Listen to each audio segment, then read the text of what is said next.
signs you could have stayed. It's only over when the day is done.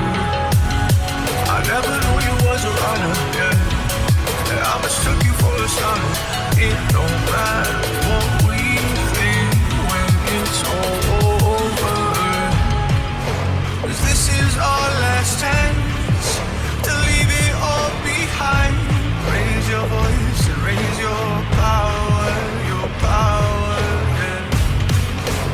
This is our last chance to leave it all behind. Raise your voice and raise your power, yeah.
Archie, is it fun? Fun. Fun.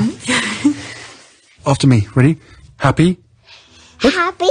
New? New? New.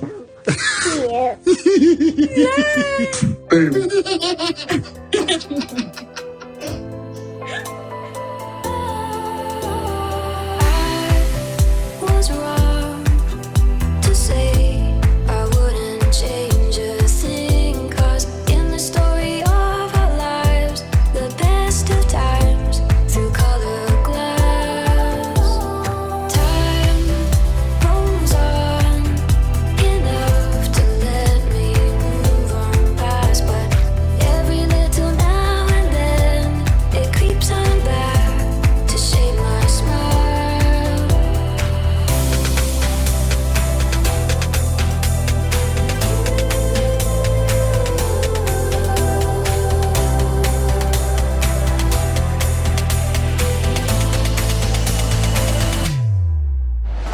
President, Deputy Secretary General, Undersecretary General, Excellencies, and honored guests.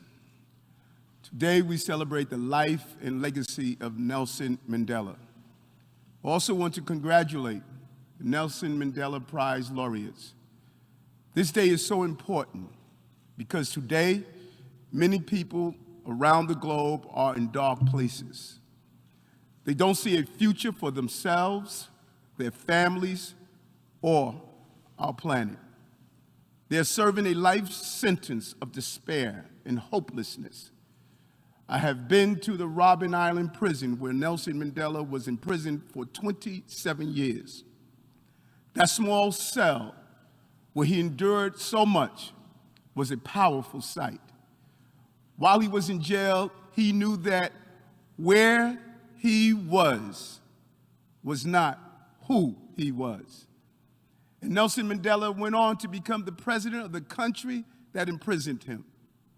As he himself once said, to be free is not merely to cast off one's chains, but to live in a way that respects and enhances the freedom of others. The freedom of others is what we must address now. The freedom to live a long and healthy life on this green and glorious earth. The freedom to see all the world's children and grandchildren flourish, as well as generations to come. The freedom from wars, conquest, and brutal inequality. The freedom from the racism and bigotry in which so many of these crimes are committed. The freedom to live, work, and love in our own way, according to our own choice. Freedom from want and freedom from fear. This world, a world that celebrates the human spirit instead of crushing it in the name of power and impossible. But no leader, however gifted or inspiring, can change the world alone. The people must be mobilized and political institutions must respond. We as leaders cannot fall back on excuses and inertia when the people demand change. We must be inspired by the courage of Nelson Mandela or Madiba, his given name. History cannot erase the 27 years he sacrificed in the name of freedom. But his example reminds us that the darkest times cannot quench our spirit or dim our hopes. My mother once said to me, if you find yourself in a dark place, you make the determination if this dark place is a burial or a planting. These dark times can and must be a planting. The ongoing crises of COVID, war, and crime have imprisoned us in our own Robben Island prisons. But these are temporary conditions. They're not life sentences. My own personal story is a reflection of that. I was dyslexic and denied support services as a child. I was arrested as a youth and felt rejected as a person. But I knew it was not the end, not a burial. And today I stand before you energized by all that I have endured on my journey too. Each of us must challenge the humanistic spirit of fortitude and forgiveness as we rise through the challenges of our time. That Mandela-like energy will allow us to turn our pain into purpose. It will allow us to turn those dark places into the plantings we need to assure a harvest of hope, equity, and peace. This planting means ending global poverty through sharing our worldwide wealth. It means giving Mother Earth the love she deserves by protecting our environment. It means affluent countries must share vaccines for all to help the spread of COVID-19. It means ending abuses against women and children across the globe. These tasks will not be easy. This is something we must focus on. The path is not straight. Victory is not assured. But hidden in the shadows of Mandela's story is our pathway forward.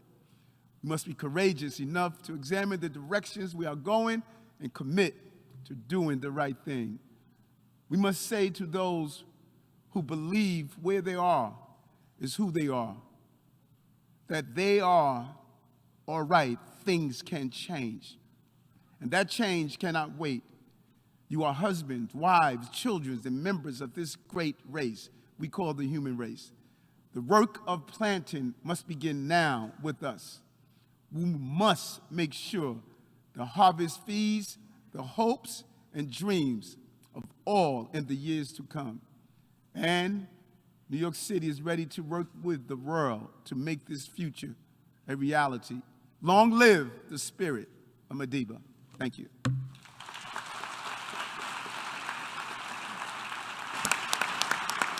I thank the Mayor of the City of New York for his statement.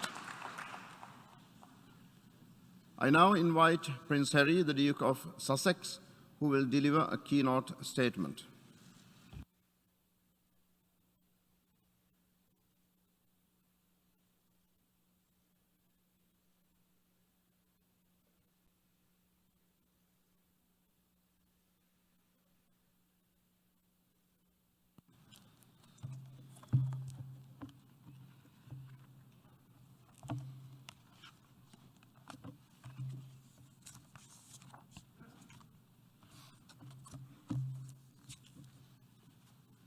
Good morning, everybody, and thank you to the President of the General Assembly, His Excellency Mr. Abdullah Shahid, for the introduction.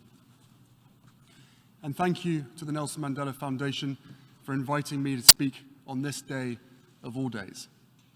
And thank you to Secretary General Guterres and the United Nations, whose promise reflects Mandela's vision of a freer, more peaceful world, for hosting us today.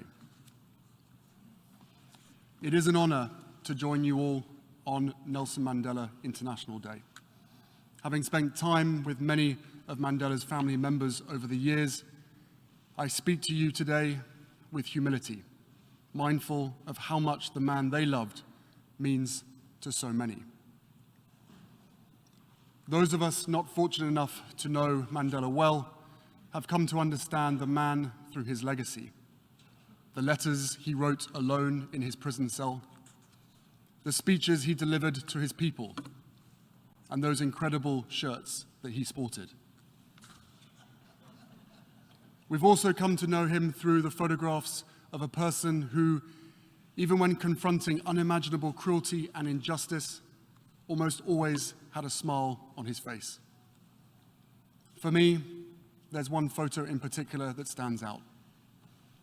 On my wall and in my heart every day is an image of my mother and Mandela meeting in Cape Town in 1997. The photo was presented to me by the late Archbishop Desmond Tutu, whose friendship and inspiration were their own treasured gift. My wife and I had the honor of introducing our 4-month-old son to him back in 2019. But when I first looked at the photo, straight away what jumped out was the joy on my mother's face, the playfulness, cheekiness even, the pure delight to be in communion with another soul so committed to serving humanity. And then I looked at Mandela. Here was a man with the weight of the world on his shoulders, asked to heal his country from the wreckage of its past and transform it for the future. A man who had endured the very worst of humanity, vicious racism and state-sponsored brutality. A man who had lost 27 years with his children and family that he would never get back. 27 years. Yet in that photo and so many others, he is still beaming, still able to see the goodness in humanity, still buoyant with a beautiful spirit that lifted everyone around him. Not because he was blind to the ugliness, the injustices of the world, no, he saw them clearly. He had lived them, but because he knew we could overcome them. In our own time, a time of global uncertainty and division, when it's all too easy to look around and feel anger or despair, I've been inspired to go back to Mandela's writings for insight into how this could be, how he could experience so much darkness and always manage to find the light. There I found a few lines that stopped me in my tracks. In a letter from prison, he wrote, "I feel my heart pumping hope steadily to every part of my body, warming my blood and pepping up my spirits. I am convinced that floods of personal disaster can never drown a determined revolutionary. To a freedom fighter, hope is what a lifebelt is to a swimmer, a guarantee that one will keep afloat and free from danger." It moved me even more when I saw the date, August 1st, 1970, 7 years into Mandela's imprisonment, not even 1/3 of the way through. In those circumstances, how many of us would have lost hope and let our lifebelts slip away? How many of us would have been broken by a system designed to do exactly that? And let's be honest, how many of us are in danger of losing those lifebelts right now? How many of us feel battered, helpless, in the face of the seemingly endless stream of disasters and devastation? I understand. This has been a painful year in a painful decade. We're living through a pandemic that continues to ravage communities in every corner of the globe. Climate change wreaking havoc on our planet, with the most vulnerable suffering most of all. The few weaponizing lies and disinformation at the expense of the many. And from the horrific war in Ukraine to the rolling back of constitutional rights here in the United States, we are witnessing a global assault on democracy and freedom, the cause of Mandela's life. According to Freedom House, our world has grown less free every year for more than a decade and a half.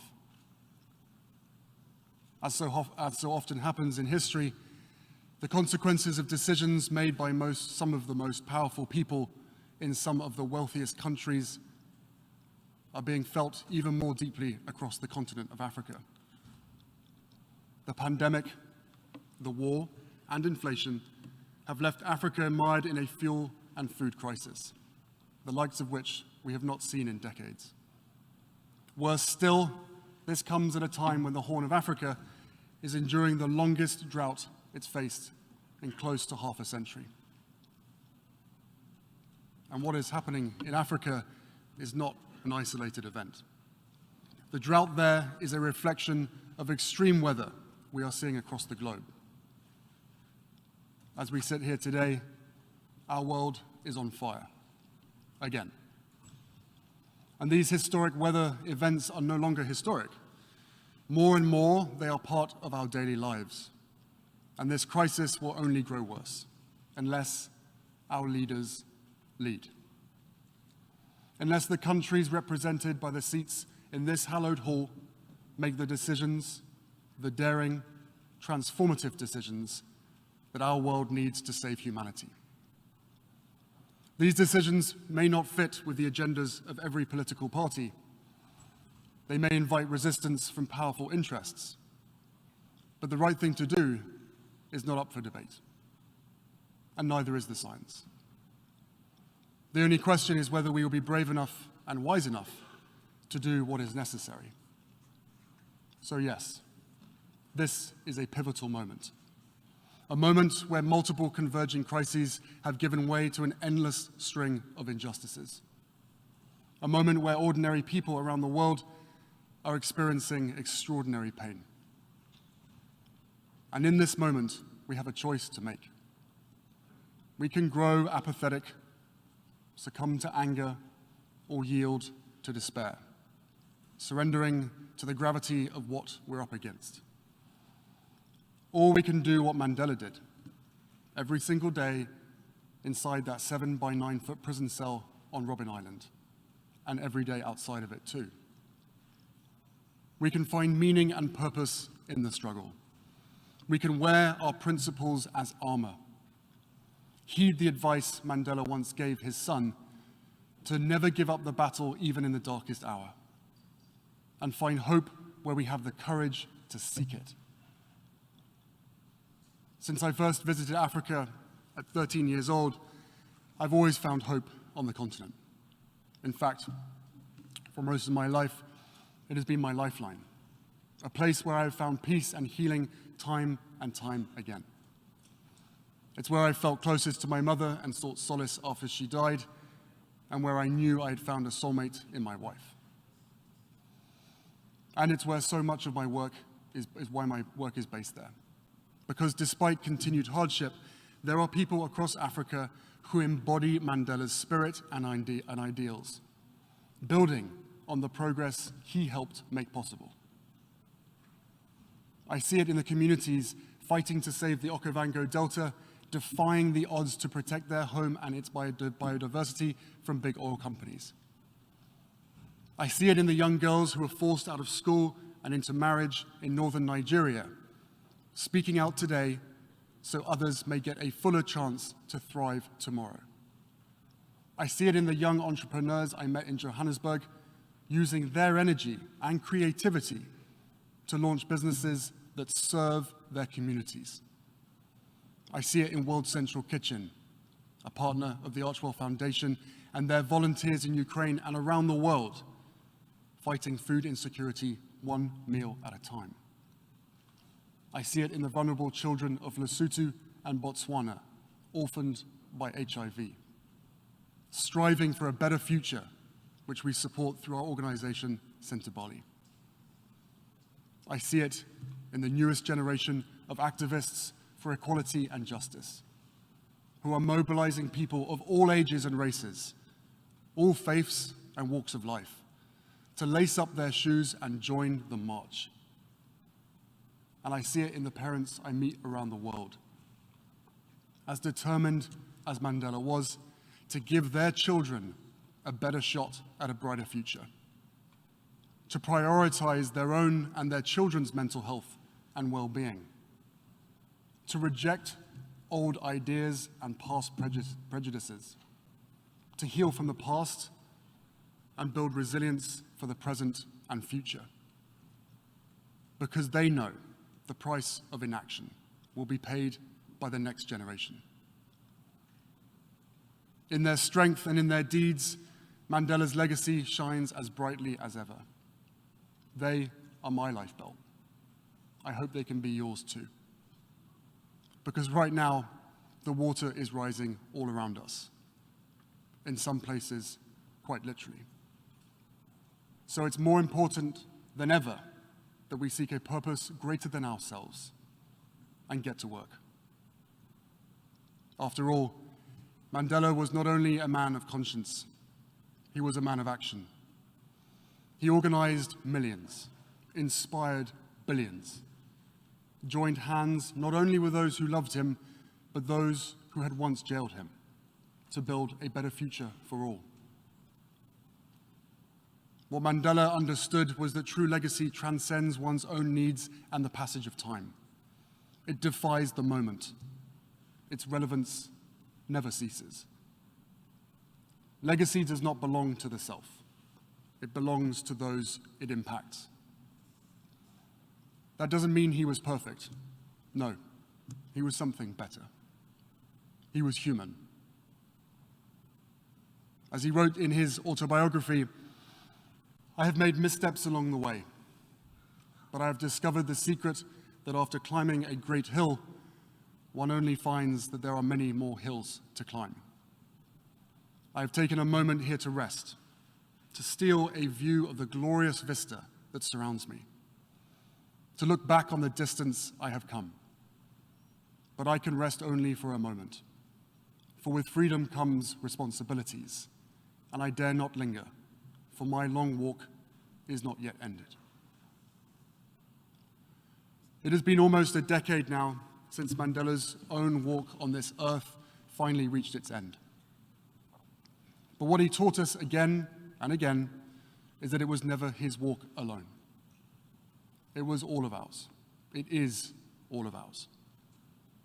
And what a beautiful gift, especially as a dad of 2 young children myself.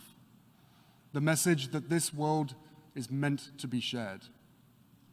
That the work of each generation is tied to those who came before and those who will come after us. That we have an obligation to give as much, if not more, than we take. And never shudder in the face of darkness, for hope is the fuel that courage requires.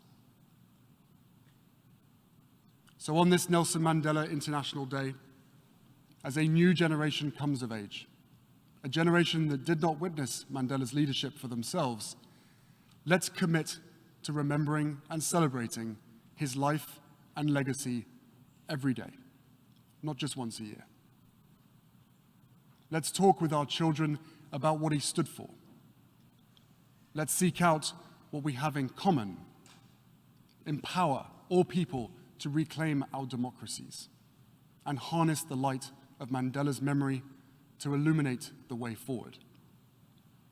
Because if we can summon our own courage just as he did, if we can see one another's humanity just as he did, a better day will truly be on the horizon. Thank you.